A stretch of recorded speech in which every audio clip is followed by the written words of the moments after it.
Hi అండి. ఇప్పుడు మనం ప్రసాద్ ఐమాక్స్ దగ్గర ఉన్నాము. ఏంటంటే ఇప్పుడు కూరగాయల రేట్లు పెరిగినాయి కదా. టమాటా వచ్చి 100 రూపాయలు, పచ్చిమిర్చి వచ్చి 150, 200, 300 దాకా వెళ్ళింది.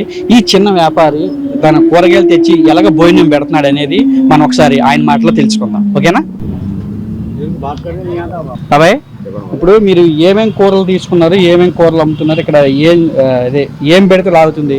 అసలు ఉన్న రేట్లు చూస్తేనేమో టమాటా వచ్చి 100 రూపాయలు ఉంది, పచ్చిమిరపకాయ వచ్చి 150, 170 రూపాయలు ఉంది. ఆ అంగడికి వెళ్తే కొనలేని పరిస్థితి.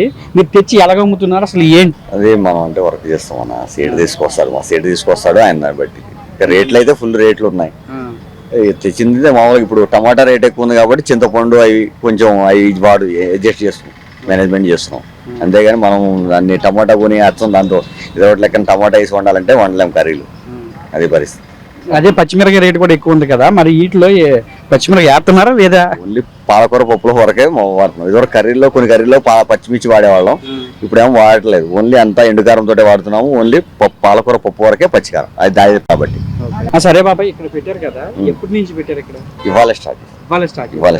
ఓకే. ఇక్కడ వ్యాపారం బాగుంటుందా? పెట్టింది ఇవాళే కదా బాబా, 1 వీక్ అయితే మనకు తెలుస్తుంది ఎలా ఉంటుంది ఏంటది. మరి జిహెచ్ఎంసీ వాళ్ళు అభ్యంతరం పెడతాం అంటే ఇక్కడ మా బస్తీ వాళ్ళం కదా, హైదరాబాద్ బస్తీ. సరే, ఏమేమి ఉన్నాయి ఐటమ్స్, ఏమేమి ఉన్నాయి దీంట్లో? దాల్ రైస్ ఉంది, ఎగ్ రైస్, చికెన్ రైస్. ఎంత 60, 70, 80. 60, 70, 80. మరి 60, 70 ప్లేట్ వచ్చా? ప్లేట్ 60, 70, 80. 60, 70 అయితే మనకి టమాటా రాదు కదా, పచ్చిమిర్చి రాదు, అది ఎలా రీజన్? మరి జనాలకు కూడా అందుబాటులో ఉండాలి కదా. మనం పెరిగినాయి అని చెప్పి మనం పెంచలేం కదా, రేపు తగ్గినాయి అని చెప్పి ఒకసారి తగ్గిలేం కదా. అంతే అంటారు. అంతే. మరి దీని గురించి ఈ రాష్ట్ర ప్రభుత్వం 300, 320 ఉంది. 200, 180 ఉండేది, 320 అయిపోయింది. ఏం చేస్తాం? ఆయన తెచ్చుకొని మరి ఇప్పుడు ఇదివరకు 4, 5, 6 పీసులు వేసేవాళ్ళం, ఇప్పుడు 4 పీసులు వేస్తున్నాం. పబ్లిక్ ఏమన్నా అంటే రేట్ ఎట్లా ఉందమ్మా అంటున్నాం. ఇక వాళ్ళకి మనం రిక్వెస్ట్గా చెప్పుకోవటమే. అలా అని మనం లేదని అమ్మకుండా అయితే పెట్టుకోలేము. గిరాకీ చేస్తేనే మనం పని చేస్తేనే నడుస్తూ ఉంటుంది ఇంట్లో, లేకపోతే వెళ్ళదు. అలాంటప్పుడు మనం కంపల్సరీ లాస్ అయినా కానీ కొంచెం నడిపిస్తూ ఉండాలి. అది అంటే దీనివల్ల అయితే మధ్యతరగతి కుటుంబం అనేది బతకడం చాలా కష్టం. చాలా కష్టం పక్క. అంటే మీ కూలీదా సొంతదా ఇది? మన కూలీ, వంట మాస్టర్. అయితే మీకు రోజుకి ఎంత వస్తుంది అన్న? నాకు 800 వస్తుంది. 800. మరి మీకే 800 ఇస్తే మీకు 800 ఇస్తా అంటున్నారు. మరి ఆయన ఓనర్కి ఎంత మిగులుతుంది అసలు ఏంది అనేది? ఏముంది బాస్, ఆయనకి వేరే ఇంకో షాప్ ఉంది, ఇక అటు ఇటు రొటేషన్. ఇది ఇవాళ పెట్టినాం, అక్కడ రొటేషన్ అవ్వట్లేదని ఇట్లా పెట్టాం, అటు ఇటు ఇది అవుతాం. సరే, కానీ ఇప్పుడు ఈ రేట్ల గురించి మన రాష్ట్ర ప్రభుత్వం కానీ దాని గురించి నేను చెప్తారా? ఇక్కడ పక్కింటి వాళ్ళే మన గురించి ఎవరు మాట్లాడుకోరు. ఇక రాష్ట్ర ప్రభుత్వాలు, కేంద్ర ప్రభుత్వాలు మన గురించి ఏం మాట్లాడుకుంటాయి బాస్? వాళ్ళు చూసుకొని జేబులు నింపుకోవడం సరిపోతాయి. అంతే. మరి సామాన్య ప్రజలు పట్టించుకునే వాళ్ళు ఎవరు ఉన్నారు? మరి ఏమో కేసీఆర్ గారు ఇది తెలంగాణ అభివృద్ధి బాగా చేసినాము అది అని చెప్పేసి అని అంటాడు. ఆయన ఏం చేసిండు? పార్కులు అవి కట్టించాడు. ఏమన్నా పేదవాళ్ళకి లేని వాళ్ళకి ఏమైనా ఇల్లు కట్టించిండా, లేకపోతే ఏమన్నా ఎవడు లేనోడు ఎవడున్నాడో అని ఏమన్నా చూసి ఏమన్నా ఇది చేసి ఇచ్చిండా? ఏం లేదు. ఉన్నోళ్ళకే ఎవరికి ఉన్నాయి? ఇప్పుడు నాకు ఇంతవరకు ఇల్లు లేదు, పెళ్ళై 11 సంవత్సరాలు, ఇల్లు వాకిల్ లేదు, రెంట్కుంటున్నాను. ఎవడు నిజమైన ఇల్లు వాకిల్ లేదు, పొలం లేదు, ఎకరం పొలం ఇస్తా, 25 పొలం ఇస్తా, 1 ఎకరం పొలం ఇస్తా లేని వాళ్ళకి అని చెప్పి మాటలే కానీ ఎవడు చేసినోడే ఉన్నాడు. ఎవరు వచ్చినా అదే జరుగుతుంది. మన ఏరియా మొత్తం ఇది ఖైరతాబాద్ ఏరియాలో మొత్తం ఇళ్ళని పడేశారు, వాళ్ళు కొత్తగా ఇచ్చారు కదా, పట్టాలని ఇచ్చారు. మీకు రాలేదు? లేని వాళ్ళకి ఇచ్చారా? ఇస్తే ఎందుకుంటారు బాబు? వాళ్ళ పార్టీలో ఉన్న ఎమ్మెల్యేనే విజయారెడ్డి మా పార్టీ నుంచి పక్క ఇది అయిపోయింది, వేరే ఇదవని అని, దాంట్లోనే లొసుకులు అయినాయి అని. నీ పార్టీలో ఎమ్మెల్యే నువ్వు నిజంగా పేదవాళ్ళకి ఇస్తే నీ పార్టీ నుంచి ఎందుకు పక్క? Okay bro. మరి దళిత బంధు ఇస్తున్నాను అందరికి, చాలా మంది పేదలకి ఇస్తున్నానని చెప్పేసి అంటారు. కౌలు చేసుకునే వాళ్ళకి ఏమన్నా వస్తున్నాయా? రైతులకు పొలం ఉన్నోడికి వస్తున్నాయి, నువ్వు పొలం ఉన్నోడి నీకు వస్తాయి, నాకు వస్తాయా? చేసుకునేవాడి, కూలి చేసుకునేవాడికి దళిత బంధే. కూలి చేసుకునే వాళ్ళకి రావుగా. పొలం ఎవరి పేరున్నో వాళ్ళకి వస్తాయి. ఇది దళిత బంధు అని చెప్పి అన్నారు కేసీఆర్ గారు అంటున్నారు కదా, అది ఎంతమందికి వచ్చింది అనేది రాలేదు బాస్. మాకైతే వర్క్ చేస్తున్నాము, మనకి వచ్చినవి రాలేదు. లేదు, ఇంటర్ కాస్ట్ మ్యారేజ్ మంది, మనకైతే వచ్చింది అయితే ఏం లేదు. మనమైతే నాకు మ్యారేజ్ అయిన 3 yearsకి రేషన్ కార్డు వచ్చింది. నేను ఏ ప్రభుత్వాన్ని దేన్ని ఇది లేదు, వర్క్ మేము నమ్ముకొని పని చేసుకుంటా ఉంటాను. ఎవరిలో వస్తారు ఏదో చేస్తారని చెప్పి ఇది చేసేవాడిని కాదు. ఏంటి, ఏ ప్రభుత్వం వచ్చినా ఎవరు వచ్చినా కానీ మనకు వచ్చేది ఏం లేదు, ఒరిగేది ఏం లేదు, ఎవరు చేసేది అయితే ఏం లేదు. 3 yearsకి వచ్చింది. అది కూడా ఏది, నాకు రేషన్ కార్డు ఇప్పిస్తానంటే మీకు వేస్తాను ఓటు అని చెప్పేసి అని ఇచ్చేస్తే పైసలు తీసుకోకుండా ఓటు వేస్తే రేషన్ కార్డు వచ్చింది 3 years. అంటే నెక్స్ట్ మరి ఇప్పుడు మళ్ళీ నెక్స్ట్ కేసీఆర్ గారు వస్తారంటారా? నాకైతే నమ్మకం తక్కువ. అదేంటి అంత మాట అన్నా? లేని వాళ్ళకి ఏం చేస్తున్నాడు, నిజంగా గరీబ్ ఉన్న వాళ్ళకి ఏం చేస్తున్నాడు? ఎవరు ఉన్నోడు లేనివాడు, ఉన్నోళ్ళకే ఇది చేస్తున్నారు కానీ లేని వాళ్ళకి ఏం చేస్తున్నారు? మరి ఇప్పుడు సర్వే అంటే ఏదైనా సర్వే జరిగిందంటే ఎవరు లేనోళ్ళు ఎవరు ఉన్నోళ్ళు వాళ్ళకి ఇల్లు ఉందా వాకిలు ఉందా అన్ని ఎంక్వైరీ చేసుకొని ఇది చేసుకోవాలి.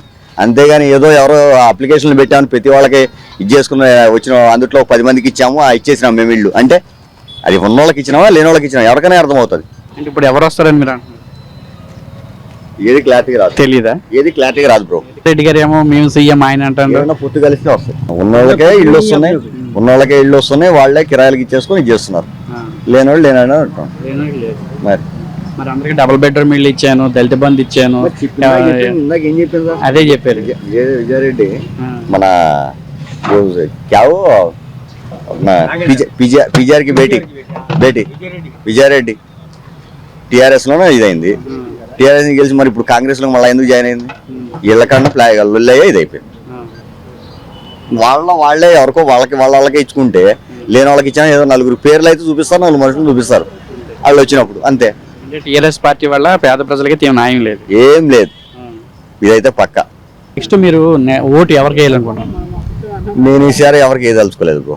అదేంటారు అంత మాట అన్నారు? నాకు ఎవరి మూలంగా ఏం ఉపయోగం లేనప్పుడు నాది నేను చేసుకుని ఇది అవుతున్నప్పుడు తిన్నా ఎవడొచ్చి అడిగేవాళ్ళు లేడు, తినకపోయినా ఎవడొచ్చి అడిగేవాళ్ళు లేడు. మరి ఎవరికేసి ఎవరికి ఉపయోగం ఏంటి? నాకు వాళ్ళ వల్ల నాకు ఉపయోగం ఏమైనా ఉంటే నేను ఏమైనా చేయగలుగుతాను, వాళ్ళ వల్ల నాకు ఏమైనా ఉపయోగమా? సరేనా, ఓటు ఎవరికి అయినా అంటున్నారు కదా, ఎవరికైనా ఒక్కరికైనా మంచిలకైనా వేయాలి కదా, అదే స్వతంత్ర అభ్యర్థికి పోటీ చేసే వాళ్ళకైనా అంటే ఈసారి కాంగ్రెస్కి వేద్దామని ఆలోచన ఉంది. కాంగ్రెస్ వాళ్ళు ఉన్నప్పుడు రేట్లు అన్ని లేని వాళ్ళకి ఉన్న వాళ్ళకి అన్ని రేట్లు అయితే రీజనబుల్ గా ఉండేవి లేని వాళ్ళకి. అందుకని నేను ఫస్ట్ నుంచి కాంగ్రెసే. టీఆర్ఎస్కి వేసాను 2 times, ఇదేం లేదు నాకు. ఈసారి అయితే కాంగ్రెస్కి వేద్దాము. వాళ్ళు ఉన్నప్పుడు ఏంటంటే మిడిల్ క్లాస్ వాళ్ళు లేని వాళ్ళకి అందరికీ మధ్యతరగతిలో ఉన్న వాళ్ళందరికీ రేట్లు రీజనబుల్గా ఉండేవి. పప్పులు కానీ ఉప్పులు కానీ ఏవైనా కూరగాయలు కానీ రీజనబుల్గా ఉండేవి. ఈసారి కాంగ్రెస్కి వేద్దామని ఆలోచన. కేసీఆర్ సారు మరి ఏంటంటే బంగారు తెలంగాణ అని చెప్పేసి ఫ్లైఓవర్లని, పార్కులని, అంబేద్కర్ విగ్రహాలని, సచివాలయం అని చెప్పేసి పెద్ద హంగామాతో ఓపెన్ చేసి, అదే మరి వీటిలో స్తూపం అని బాగా మామూలుగా లేదు. ఆ ఓపెనింగ్ అయితే అసలు కన్నులు విందుగా ఉంది. అబ్బా హైదరాబాద్ అంటే ఇదిరా అన్నట్టు ఉంది. మరి మీరేమో ఒకసారి ఆయన ఇలా అన్నారని అంటున్నారు.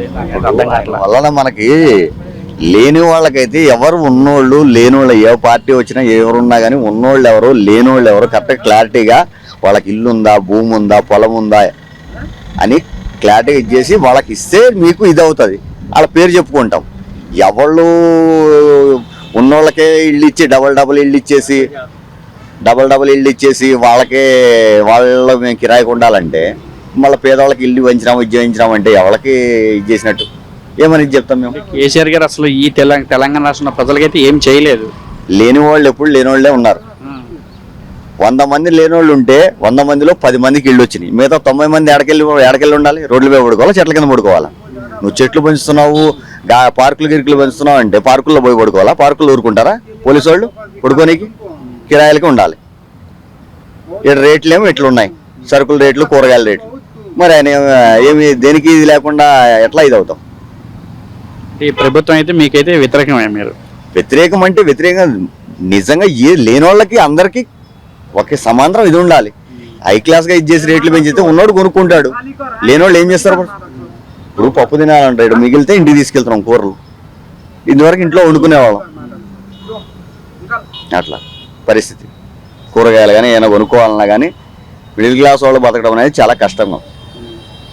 4000 నెల వచ్చేసరికి నెల కిరాయి, రూమ్కి, లైట్ బిల్లు, నల్లా బిల్లు. మరి ఏమిది మరి బంగారు తెలంగాణ అంటున్నారు కదా, మొత్తం బంగారు ఉన్నోళ్ళకే బంగారు, ఉన్న వాళ్ళకైతే బంగారు తెలంగాణ, ఉన్నోళ్ళకైతే పేదోళ్ళకైతే ఏం లేదు. ఏం లేదు.